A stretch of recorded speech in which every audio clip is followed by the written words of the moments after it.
Bumalik na naman sa dahig, sa Netherlands, si Amy Marcos. Talagang laging nandun si Amy. Hmm? Talagang laging nandun sa the Netherlands. Ha? Ano kayang mga pinaplano na naman ito? Nandun din si Sara Duterte. Hmm?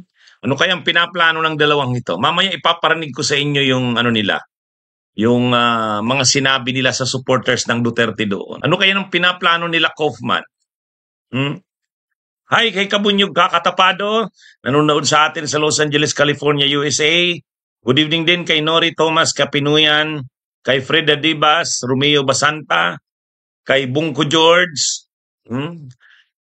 Alam nyo mga Kabunyog, pag napanood nyo mamaya ang mga sinasabi ni Amy Marcos, hindi hindi talaga Marcos ito. Mukhang ang dapat dito Amy Duterte. Amy Duterte. Imagine niyo, mayroon pa siyang inisponsoro na panukalang batas ngayon former President Rodrigo Roa Duterte Bill. Yun ang pangalan ng bill niya. Mayroon siyang panukalang batas na ang pangalan ng batas, ang title ay Rodrigo Roa Duterte Bill. Talagang pinangalan pa kay Rodrigo Roa Duterte. Pag naging batas yan, kung maging batas, Rodrigo Roa Duterte Act. Tungkol saan naman yung panukalang batas ni Amy? Yung kung sino man daw ay ang may gagawa uli nung katulad nung ginawa kay Duterte na inaristo tapos turn over sa isang foreign body or entity tulad ng ICC or saan mang bansa, tinawag yun ni Amy na extraordinary rendition, yan daw ay magiging krimina. Yan ay magiging krimina at sino man ang gumawa niyan ay makukulong. Kaya yun ang pangalan ng panukalang batas ni Amy. Rodrigo Roa Duterte Bill or Act. Ito, pakinggan niyo. Senator Amy Marcos, welcome back to the Netherlands. Kailan po kayo dumating, Senator? Ngayon, galing sa aeroplano. Okay ba? Gusto ko lang maki-extra dito. Kumustahin kayo bago ako umuwi. At pinuntahan ko ang ating mga kababayan, mga kailyan ko, ng mga Ilocano, mga Waray, mga Bisaya sa UK at pati na rin sa Italy. Napakarami po nila at iba't iba yung problema nila. Pero in the meantime, nag-umpisa na tayo magpila ng iba't ibang mga batas sa Senado.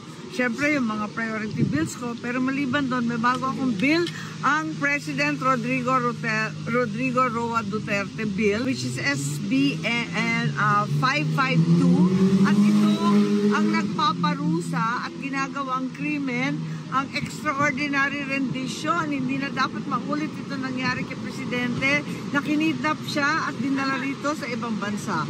At papatawan natin ng parusa. Wala tayong masasabi dahil yung ICC ang may proseso sila na kanila, pero para sa atin sa Pilipinas, labag din sa ating batas ang nangyari.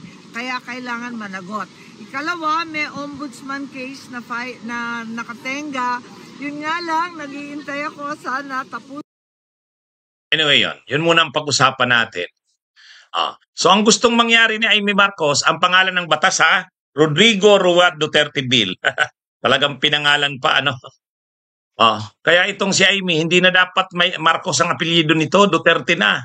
Unang-una, pinuprotektahan sigurado diyan ni Amy itong si Sara, si Bongo at saka si Bato.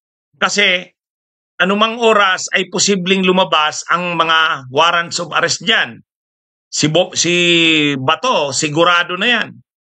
Si Sara Duterte, halos sigurado din, maglalabas din ng ICC ng warrant of arrest dyan. Dahil sa involvement ni Sara, pagkakasangkot ni Sara doon sa mga drug war killings ng Davao Death Squads sa Davao nung mayor pa siya. So parang dito, ang batas na pinapanukala ni Amy, poprotektahan ang mga yan para hindi na maulit yun kay Duterte. Ayon sa kanya, so may batas siyang inisponsoran. Ang pangalan, Rodrigo Roa Duterte. Rodrigo Roa Duterte Bill. Kaya ngayon, mga kabunyog, ang gustong mangyari ni Amy Marcos, pag daw mayroong pangyayari uli na ginawa katulad nung kay Duterte, kakasuhan daw ang mga nasabing tao o opisyal ng gobyerno kasi dineklara na ng batas na yan na labag sa batas, krimen. Kaya lang, unang-una, sinong makalusot naman kaya yan sa Kamara? Assuming na makalusot yan sa Senado, sa Kamara makalusot naman kaya? Kung makalusot man sa Kamara o sa Senado, pirmahan naman kaya yan ni BBM? Yan. So, hindi naman iniisip nito ni Amy Marcos. Hindi makakalusot yan. Sa Senado, pwedeng makalusot yan kasi sila yung majority. Pero pagdating sa Kamara, hindi makakalusot yan sa Kamara, yung batas na yan. Kahit pa yan sabihing makalusot sa Kamara at sa Senado, pagdating kay PBBM, turn down yan, grabe na ang nasa isip nito ni Amy. Alam niyo ba kung anong target niya talaga? Dito ipapanood ko sa inyo, ipapakinig ko sa inyo. Ang target niya talaga, kung sino daw talaga ang nag-utos, doon kila Remulla, doon kila Torre, nag-utos kay Ambassador Lacanilaw, nag-utos kay Junbic, yung mga nag-utos daw kay Torre, kay Marbil, tungkol sa pag-aresto kay Duterte, yun daw ang dapat managot. Mamaya, paparinig ko sa inyo ang sinabi ni Amy. Sabi niya, hindi daw siya titigil hanggat ang totoong nag-utos sa pag-aresto kay Duterte ay hindi mapanagot. Ang tanungin ko kayo mga kabunyog, sino sa tingin nyo ang nag-utos kila Junbic Remulla, kila Boying Remulla, kila Marbil, kila Lacanilaw? Sino sa tingin nyo ang nag-utos? Kasi ang gusto ni Amy, dapat daw managot yung pinaka-mastermind na nag-utos ng pag-aresto kay Duterte. O sa tingin nyo mga kabunyog, sino? Kasi yun ang gusto niyang habulin eh. Yun ang gusto niyang managot. Ang sabi ni Amy, dapat managot yung nag-mastermind na nag-utos talaga. Yun. Yun daw ang gusto niyang managot eh. So anong gusto sabihin ni Amy? Papanagutin niya ang kapatid niya? Di ba? Ano bang yan? Kapatid niya ang may kagagawan yan? Di ba? Kapatid niya. Kaya lang siyempre, hindi naman sasabihin niya ni PBB. Pero gagalaw ba? Gagalaw ba ng ganoon si Boying Remulla? Gagalaw ba ng ganoon si Junbic Remulla? Napakasensitibong usapin yon. Hindi nagalaw ba yon kung hindi utos ng presidente yon? Ito naman si Amy. Ang gusto kasing managot ni Amy, kung sino man daw ang pinaka-mastermind na nag-order talaga noon, yun ang dapat managot. Anong gusto niya? Ipahamak ang kapatid niya? Yun ang ginagawa ni Amy. Pakinggan nyo. Kasi magbabago ang ombudsman, kinakabahan ako, baka hindi na dinggin. Ganun pa man, dalhin natin yung kaso at porsigihin natin para managot ang talagang nag-utos nitong kababalaghan. Yun, narinig nyo ha? Napakalinaw. Porsigihin natin ang kaso para managot yung talagang nag-utos ng kababalaghan. Ha? Di ba? Naano nyo mga kabunyog yung sinabi ni Amy? So ang sinabi ni Amy, porsigihin daw yung paghahabol kung sino daw ang nag-utos ng nasabing kababalaghan. So anong ibig niyang sabihin? Papahamak niya ang kapatid niya. Ganyan si Amy. Mukhang dapat ang apelyido niya hindi na Marcos. Na dapat? Duterte na. Pakinggan niyo uli yung sinabi ha. Sino daw ang target niyang panagutin? Hindi daw siya titigil hanggang hindi napapanagot yon. Ito. Nakabahan ako, baka hindi na dinggin. Ganun pa man, dalhin natin yung kaso at porsigihin natin para managot ang talagang nag-utos nitong kababalaghan. Okay. Until when are you here po? I don't know. Niya ha? Porsigihin ang kaso hanggat mapanagot yung talagang nag-utos ng kababalaghan. Di ba? Ayan yun. So malinaw dyan, itong si Amy, parang wala sa kanyang problema kahit makulong kahit mapanagot, masira ang kanyang kapatid. Yun ang ano niya diyan. O ngayon, pero ganito, may i-share ako sa inyo. Dito sa pagsasalita nitong magdalawang ito, si Sarah sa si Amy, lumalabas na gusto ni Amy na pumasok ng ICC makausap si Digong. Pero alam nyo, parang ayaw ni Digong makausap si Amy. Ayaw. Basta ang sabi ni Digong kay Sarah, bakit? Anong sadya ni Amy? Bakit gusto niyang pumasok?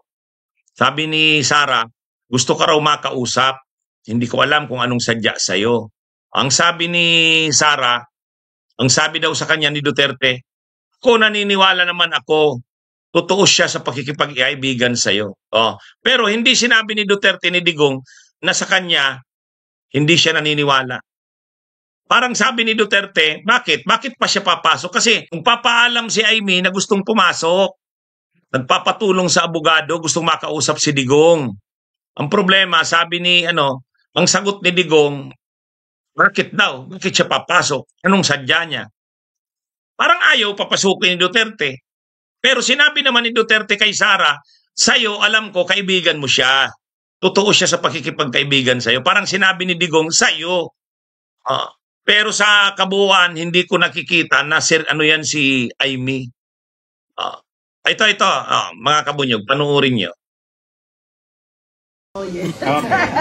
Nakita ko siya sa Saturday. Alam mo naman, backup dancer lang ako.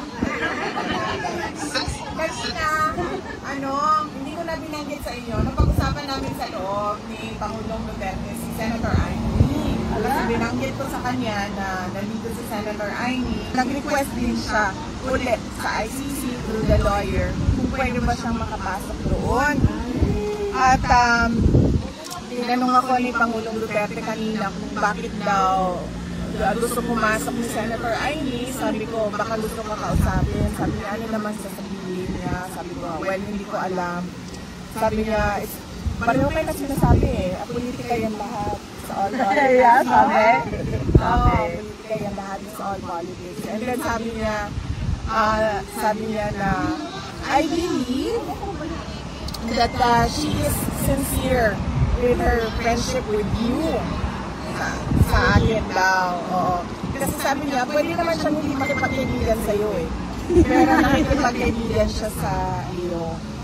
Sabi niya, yun lang nabanggit niya kanina. On another question, Senator Amy Marcos, tatlong senator po ang narinig nyo? So, kung i-analyze nyo yung kinikwento ni Sarah, parang si Digong, ayaw niyang makausap si Amy. Kasi gusto nga ni Amy na pumasok, gustong makausap si PBB, si Digong. Pero ang tanong ni Sarah, ang tanong daw kay Sarah ni Digong, bakit? Anong sadya siya at papasok? Shout out, Militon Losada. Anong sadya niya? Ang sabi ni Digong, politika lang naman yan. Ibig sabihin, alam niya na ang sadya ni Amy, politika. Baka hihingi ng basbas si Amy kay Digong na basbasan ni Duterte yung tandem na Sara Duterte, Amy Marcos sa 2028. Kasi yan yung matagal ng pinapangarap ni Amy. Yan yung matagal ng pinapangarap ni Amy.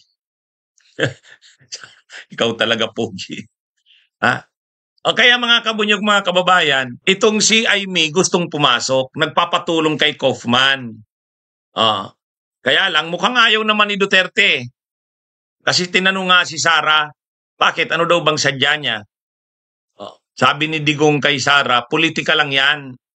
Ibig sabihin, ang sadya ni Amy, politika. Sabi ni Digong, sa'yo, ano siya? Sa tingin ko, ano naman siya sa'yo? Totoo naman siya sa pakikipagkaibigan sa'yo.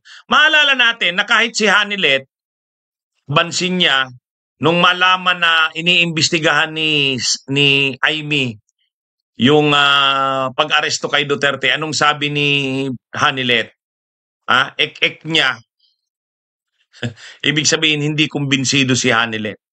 Kahit si Panelo, pag tinanong mo tungkol sa ginagawa ni Amy, wala. Sabi ni Panelo, wala yan. Ginagamit niya lang ang Duterte. Kaya malamang ganun din ang pakiramdam ni Digong kay Amy. May iba pang mga sinabi si Amy, pakinggan niyo. Propose a resolution to do a house arrest with respect to the interim release of President Rodrigo Roa Duterte. Will you share or will also vote for this resolution to be? Siyempre talagang ako'y nakikiisa sa kanila. Pero sa kabila nun, alam ko rin hindi tayo papansinin ng ICC. Ano man ang ipataw dyan. Kaya pursigihin natin, maliban sa resolution dyan sa Senado, na baka naman baliwalain lamang. Pursigihin pa rin natin ang pag-iipon ng ebidensya at pagtatanggol ng Presidente sa loob ng proseso nitong ICC. Baka naman madaan sa tiyaga at sa dasal. Last question po. Senator Amy Marcos, you urged the Malacanang to write a comprehensive report with respect kung ano po nangyari with respect to the involvement of the First Lady, Liza Marcos. Are you also going to open an investigation to look into this matter? I think Senator Robin has already initiated an investigation. Yun ang nabasa ko sa dyaryo pero hindi pa kami nagkakausap. Ganun pa man, ang akin mas maigi dahil nababalabag at nagugulanta ang buong tambayanan tungkol na dito sa cocaine overdose na nauwi sa pagkamatay ng isang Pilipino sa ibang bansa. Ang laking kahihiyan at ang... Anyway, yung issue na naman yan ni Lisa Araneta. Ngayon nalaman natin kay Amy Marcos, mayroon palang resolution si Rubin na final na imbestigahan si Lisa Araneta. Ano kayang magiging reaksyon ni Chis Escudero dyan? Anong magiging reaksyon niya dyan? Hindi, galing kay Amy Sabi ni Amy, ang alam niya raw mayroong final na resolution si Rubin Padilla na imbestigahan nga yan. Ang tinutukoy yung di umano'y pagka-involved, pagkakasangkot, pagkakasangkot ni Lisa Araneta di umano sa pagkakamatay ni Tantoco. Ngayon, ang sabi ni Amy kanina, ang alam niya, mayroon ng final na resolusyon na imbestigahan yan, si Rubin Padilla. Seryoso ba yan? Iimbestigahan sa Senado si Lisa Araneta? So ipapatawag nila si Lisa Araneta sa Senado? Ni Rubin? Awang ko lang. Abangan natin kung mangyayari yan. Kung mangyari yan, anong gagawin ni Amy? Magtutulungan sila ni Rubin na imbestigahan si Lisa Araneta? At sigurado magagalit si Lisa Araneta dyan at sila PBBM sa mga senador. So, sasabihan yan si Chis, ipatigil yung imbestigasyon na yan ni Padilla. Susunod, magagawa naman kaya yan ni Chis. Kaya niya bang patigilin yung imbestigasyon na yan? Pag hindi niya yan pinatigil, katulad kay Subiri ang mangyayari sa kanya. Matatanggal siya sa pagka Senate President. Sigurado yan. Maalala natin, anong nangyari kay Mig Subiri? Bakit natanggal? Ay kasi, hinayaan ni Mig Subiri yung komite ni Bato na magkaroon ng pagdinig doon sa Pulburon video. Okay na lang sana yung 1-2 beses. Ay maraming beses pang magkakaroon ng pagdinig. Kaya tinawagan na si Subiri ng Malacanang. Hindi mo ba mapatigil si Bato de la Rosa niyan? Itigil nyo na yan. Nasisira na ang presidente dyan. Hearsay naman yan. Mga pulburon video na yan. Ang problema, hindi naman napatigil ni Subiri si Bato. So anong nangyari? Natanggal sa pagka-Senate President si Mig Subiri. Ganyan din ang mangyayari kay Chis Escudero. Pag totoo yung sinabi ni Amy na may resolution na si Padilla na imbestigahan ang pagkamatay ni Tantoco, edi siyempre si Lisa Araneta dyan, ang pangunahing target. O ipapatawag si Lisa Araneta sa Senado? Ipapatigil yan ni Lisa Araneta kay Chis Escudero. Ang tanong, pag hindi sinunod yan ni Chis Escudero, tanggal siya sa pagka-Senate President. Anyway, yan lang muna mga kabunyog, mga kabayan. Magandang gabi po sa inyo, magandang araw. Bunyog, halikan na kasama ka. Bunyog, kapag buklod ay may pag-asa. Luzon, Visayas, Mindanao, isa ang pananaw. Sa bagong Pilipinas ang bunyog isip. sumisigaw.